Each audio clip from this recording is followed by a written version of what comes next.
Hola, hola, aquí estamos en esta gotita de amor por el Said David. Aquí, hoy sábado ¿qué estamos? ¿Sería? No, hoy es sábado 19 de febrero. Estamos aquí en esta cita de las gotitas de amor que son un manantial de vida. Y hoy con un invitado súper especial, el doctor Gregorio Fernández, especialista en dolor. Él vive en Chile y nos está visitando en Colombia. Queremos aquí tenerlo porque estamos en ese tema de lo que es el amor propio, de cómo cuidar nuestro cuerpecito, cuánto nos amamos y qué más que hable un especialista o un médico que trata nuestro cuerpo, porque estamos tratando todas las áreas del ser humano, lo que es el espíritu, el alma y el cuerpo. Y aquí estamos. ¿Qué nos dice el doctor Gregorio Fernández? Bueno, para empezar un preámbulo en medicina del dolor, hay que empezar explicando qué es el dolor.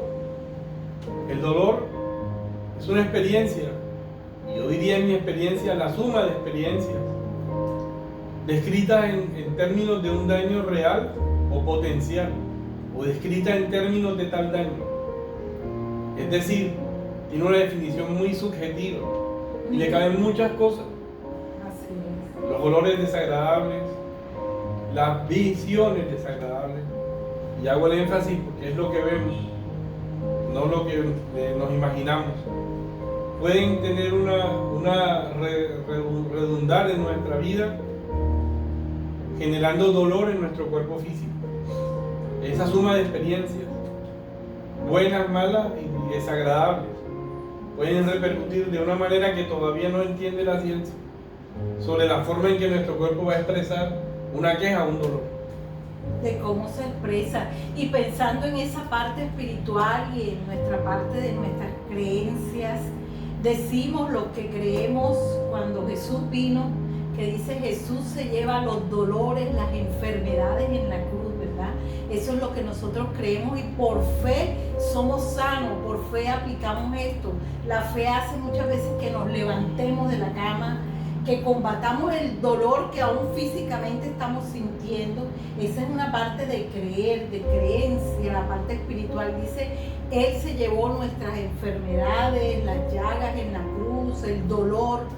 Y hoy que más aquí con el doctor Fernández, que nos diga en lo que dice en la parte ya física, eso es en nuestras creencias, en lo que nosotros podemos aplicarle la fe, pero ya en la parte física como médico, ¿qué nos puedes informar? ¿Cómo uno soportar en el cuerpo, que es esto lo que nosotros vemos, el estuche, que incluso ese dolor llega a afectar nuestra alma, el espíritu, porque se abate, porque ahí es donde vemos que el ser humano está totalmente integrado, tripartito. ¿Sí? Ya, mira, hay un nuevo concepto que es la neuropsicoinmunoendocrinología. Está explicando muchas cosas que no entendíamos.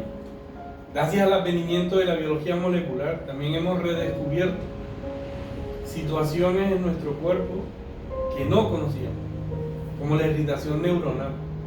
Esa irritación que genera dolores neuropáticos, las famosas neuralgias, las neuralgias que padece el diabético, las neuralgias que padece la persona que ha tenido traumas, genera un dolor regional complejo en un miembro, muchos años después. Con tener un trauma, con un dolor que tuvo en la niñez, se refleja hoy en dolor en el cuerpo, se refleja en la parte física.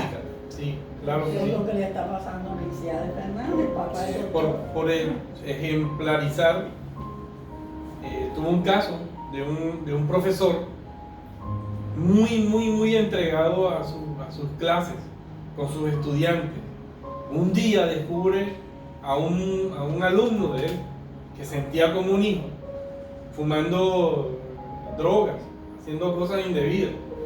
Y él lo denuncia para que él cambie.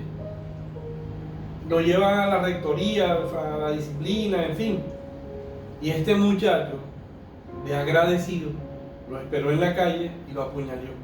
Wow. Y lo apuñaló justo en un bracito. él desarrolló con el tiempo una neuropatía, una neuralgia terrible. Y el día que perdonó a ese muchacho, porque lo hice como parte de su terapia, ese día el dolor bajó en más de un 60%. Es decir, eso que él había hecho con un sentido y se había desdibujado, lo llevó a sufrir un dolor de años. Cuando llegó a clínicas de dolor en el Hospital San José en Bogotá, no solo vimos la parte traumatológica, los daños del nervio cubital, sino también lo emocional, la parte psicológica, lo que es el alma. Le dolía el alma. El alma, que es donde están las Cuando emociones. curó el alma, pudo curar mucha gran parte de su parte de su fisiológica. parte física. Sí.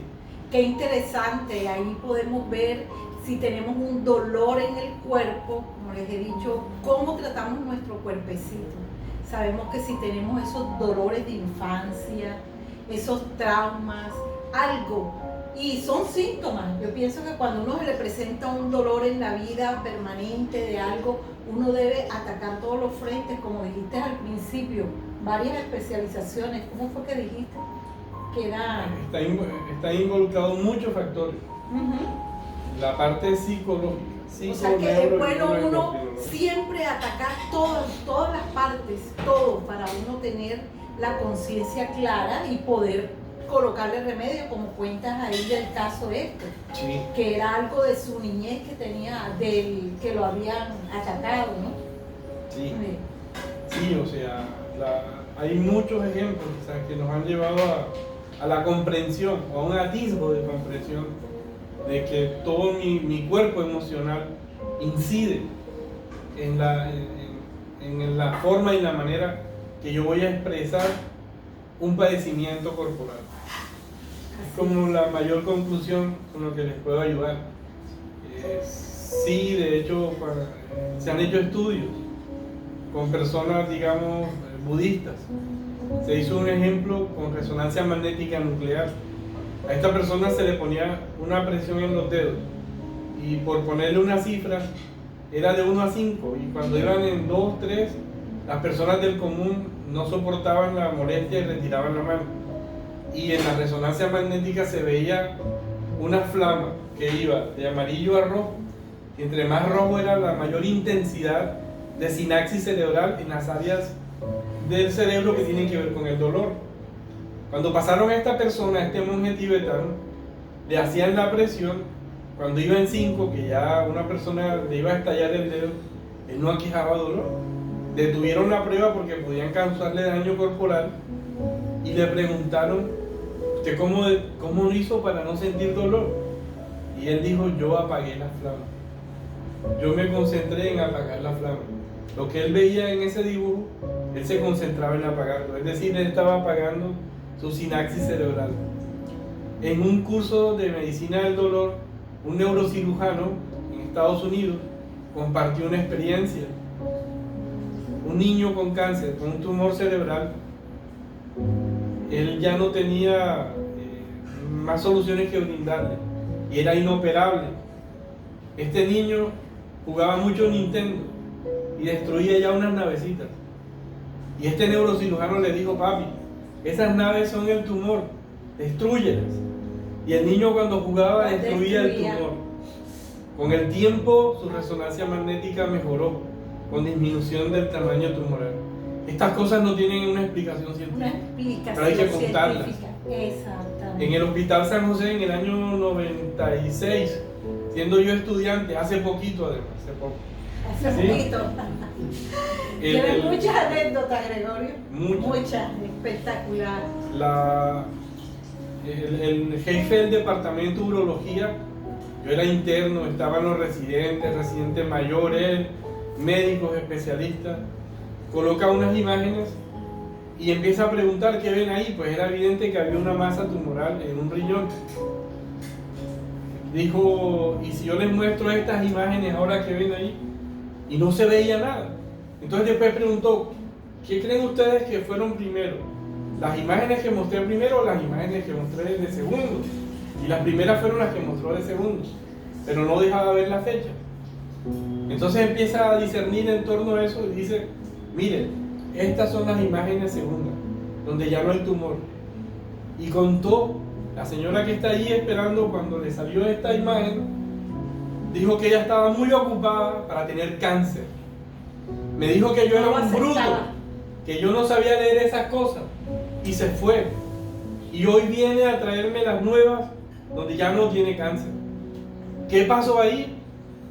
Y yo sí hoy puedo decirles que como por ahí no pasa SmithKline, Merck Sharp 2, etcétera, etcétera, Pfizer, pues eso no cura.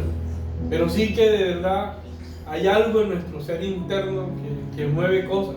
Exacto. O como diría Cristo, la fe mueve montañas. O la Biblia, no sé. Ahí es donde entra la fe. Es donde entra esa y fe. el creer. Y el creer y tener la fe para esto.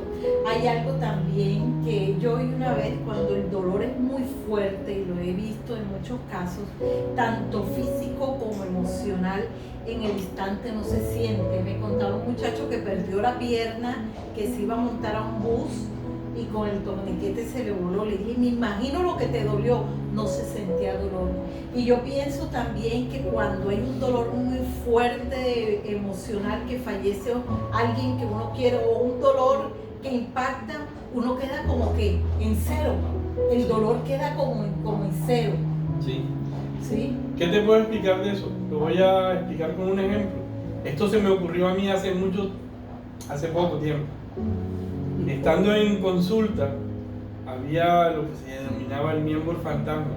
La persona diabética que llegaba con el pie amputado y seguía sintiendo dolor en los dedos del pie, pero ya no tenía pie.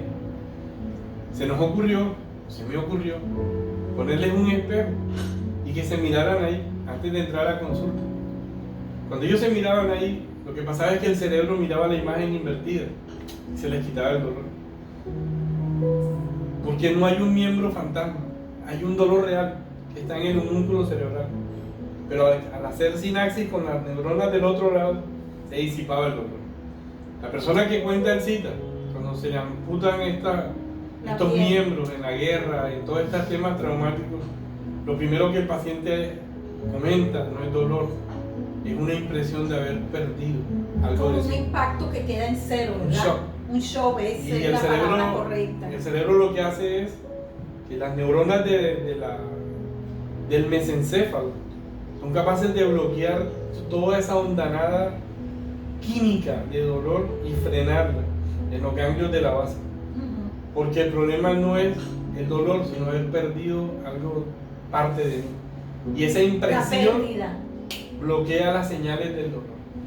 Se podría explicar mejor con le voy a denominar la ecuación hecha por un psicólogo y un médico.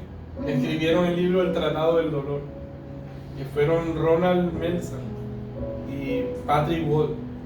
Ellos escribieron este libro basado en una teoría, la teoría de la compuerta. En la médula espinal, las neuronas alfa y beta son capaces de anularse, no lo voy a explicar científicamente, pero las unas inhiben a las otras. Y el ejemplo más sabio fue cuando uno es niño, se golpea y la mamá lo acaricia. Cuando a uno lo acarician, activa las neuronas beta y esas neuronas bloquean la experiencia dolorosa. O sea que la mamá sabía más que Ronald y que Patrick, finalmente.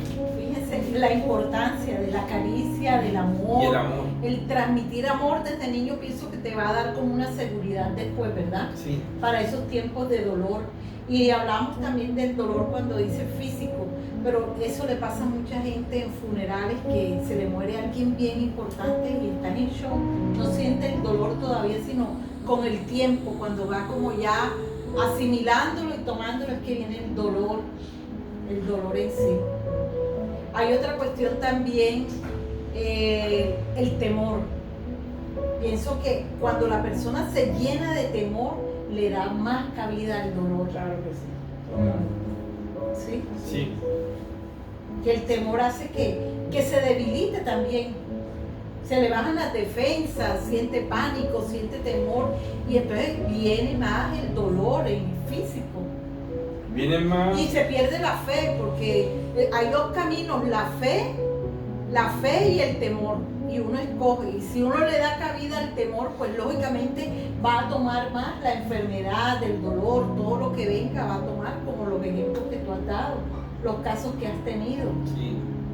¿Sí? Y que uno llama milagros y son milagros, pero cada ser humano se proporciona eso, de acuerdo a su conocimiento, sus creencias, cómo las reafirma, cómo vive.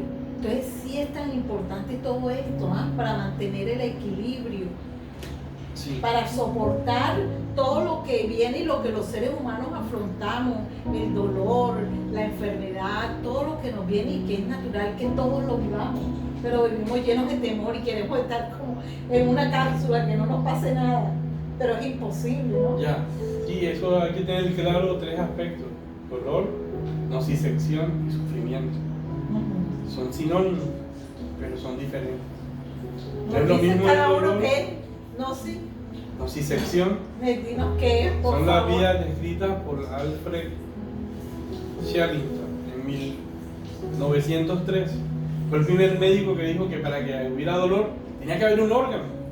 Y él describió esa medusa que es nuestro cerebro con todas esas señales dolorosas, o con todas esas haces que son las neuronas, las colas de la medusa.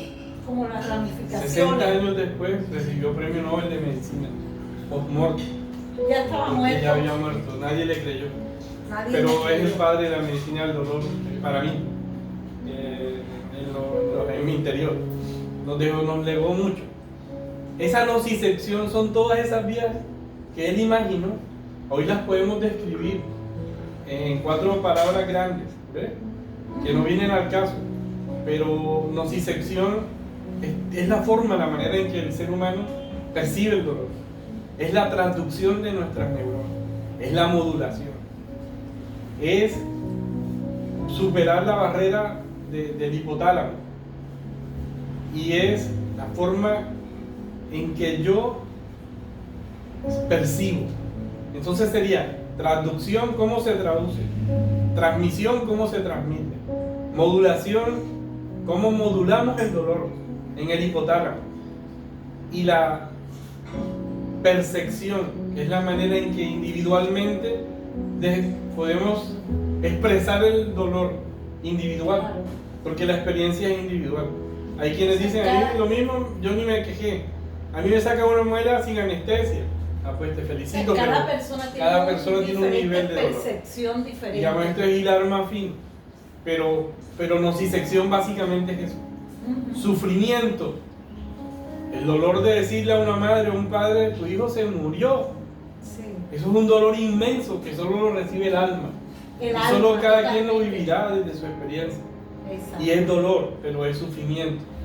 Y el dolor es el dolor físico que podemos expresar de la nocicepción. Y esas 3 palabras que se parecen son muy diferentes. Y es dolor, al final es dolor. Y cuando se conjugan nos hacen la vida triste. Sí, así es. ¿Y qué me dices, por ejemplo, de esas personas que no sienten dolor? Que uno ve que se acuestan en clavos, y todo eso, eso es real. Sí. Que se acuestan en clavos y no les duele o se queman. Sí, el ¿Eso de cuerpo qué, se de qué entrena. se trata? Ah, se entrena mentalmente. No, mira, tú puedes llevar tu cuerpo a cosas increíbles. En mi adolescencia, a los 40 años, practicaba taekwondo. Las primeras veces que golpeé un ladrillo, no lloré. Pero duele. Nada más ay, ¿qué decía? Después la costumbre, el mismo golpe ya no surtía el efecto que al principio. Wow. Es entrenamiento y también tiene que ver con la mente, con la convicción de lo que voy a hacer y disciplina. Eso es. Hay casos muy puntuales de personas que genéticamente no tienen neuronas para percibir el dolor. Mueren a temprana edad porque no conocen el miedo. Qué Va de la mano, o sea, ellos cruzarían la calle sin pensar que una micro los va a atropellar. Y lo hacen. Y de hecho se exponen mucho. Tener aura de dolor tan grande hace que lo percibamos menos. Y no tenerlo hace que no percibamos nada. El dolor también nos enseña a cuidarnos, a tener autocuidado. El dolor también se dio en la humanidad para que el hombre se defendiera del calor, del frío y buscase cómo resguardarse. La protección. Para que la autoprotección. También eso se estudia en medicina del dolor. También no todo es tan malo. Necesitamos tener dolor para saber que algo te está pasando. Tienes una enfermedad. El dolor hace parte de la vida del ser humano. Sí. Como piensan las personas que dicen yo creo porque soy de tal religión o alguna cosa, ya no me va a pasar nada. No, hace parte del ser humano de sentir dolor, adversidad, y es prepararse, y creo que eso lo madura a la persona y lo ayuda a enfrentar el dolor, a vencerlo muchas veces. Sí. Pero ya algo que pensaba cuando tú ponías el ejemplo del ladrillo, pensaba que tú le dabas al principio y te dolía, pero ya después no. Pensé y me vino así a la imaginación, por ejemplo, de estas mujeres que son maltratadas y viene el primer golpe físico, a veces emocional, por el esposo, y viene otro dolor y otro dolor. ¿Será que nos pasa como el ladrillo, que ya te acostumbras? Sí. Pensé y me fui como a pensar en la mujer que vive esto. Lo que te voy a contar se ha visto en personas torturadas. Ellos decían que después de 4 horas de recibir la tortura ya no sentían nada. O sea, es tanto el trauma, como que no sentían a las 4 horas. Termina pero, aceptándolo. ojo, las personas que, por ejemplo, le amputaban las uñas de manera abrupta, el dolor es inmenso. A ellos les retiraban de una mano todas las uñas, y al otro día, cuando ellos veían la pinza, sabían, imaginaban lo que le iba a pasar a la otra mano, ya sentían el dolor. Ya lo sentían antes, claro. Simplemente con ver la pinza. Tremendo. A los niños, y creo que fue mi experiencia, pero ya no la recuerdo, cuando le iban a poner una inyección y él olía el alcohol, Claro. y el medio hospitalario, lo inyectaban y le dolía, cuando ese niño años después pasaba por un sitio donde percibía el olor, Alcohol. podían recordar el dolor del piquete o de la ampolla. O lo que Todo pasa esto se ha con el ruido de odontología. Hay Eso, gente que le tiene el pánico ruido, a la silla de odontología. Ya asocia el dolor, Claro. pero hay el personas dolor. que ya sienten el dolor. Sí. En personas que han tenido cálculos renales y le hacen litotripsia y no hacen todo el barrido del cálculo y lo elimina, en los 10 años subsiguientes pueden tener un dolor fantasma, sentir el dolor como si tuvieran el cálculo, y no lo tuvieron cuando tenían el cálculo. En cambio, los que eliminaron el cálculo no vuelven a percibir ese dolor. Por eso la expresión dolor es muy amplia. Muy amplia. Mucho estudio. Mire qué tema tan interesante. Menos mal que el dolor del parto sí se nos olvida. Dicen que el parto se olvida. Menos mal que se nos olvide ese dolor tan horrible, ¿verdad? Las que hemos experimentado el parto, bueno, y la cesárea también es terrible. Pero dicen que eso se olvida porque al otro año está otra vez la mujer pariendo ahí. ¿Alguien del público hace una pregunta? Si tienen alguna pregunta o algo, ahí queda para el doctor Fernández. Ha sido un tema interesante, lástima que el tiempo ya se nos agotó. Estos son las gotitas de amor, gotitas de reflexión. Estamos tratando el amor propio, cómo amar nuestro cuerpo, cómo cuidarlo.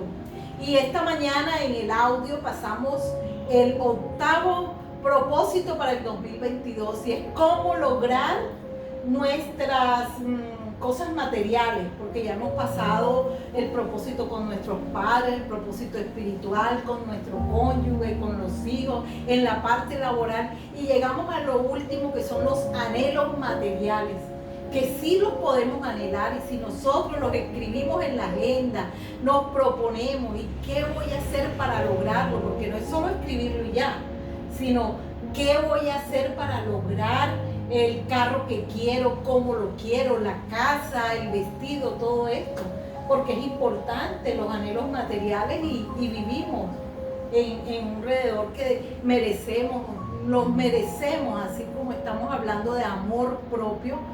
estar en buenas cosas, acostarnos en una buena cama, en un buen lugar, ¿no? Sí, así es. Así es. Como dijo el cantautor colombiano, Ajá. anhelos tengo de quererte, vida mía. Creo que esa es la mejor forma de definir. Anhelos tengo, anhelos es lo que tenemos todos. Sí. Bueno, terminamos esta gotita de amor desde Barranquilla, Colombia. Estamos conectaditos, ya saben, para el próximo sábado, de lunes a viernes, Amanecer de Proverbio. Y le damos gracias al doctor Fernández de acompañarnos y darnos este tema tan interesante. Compártanlo, vívanlo en familia, háblenlo, porque en la medida que uno lo comparte, más se enriquece. Y así uno enriquece el alma y va obteniendo sabiduría en todas las áreas de la vida. Gracias, Gregorio. Bueno, gusto. Gracias, gracias desde Chile y desde Barranquilla. Bye, bye. Bye.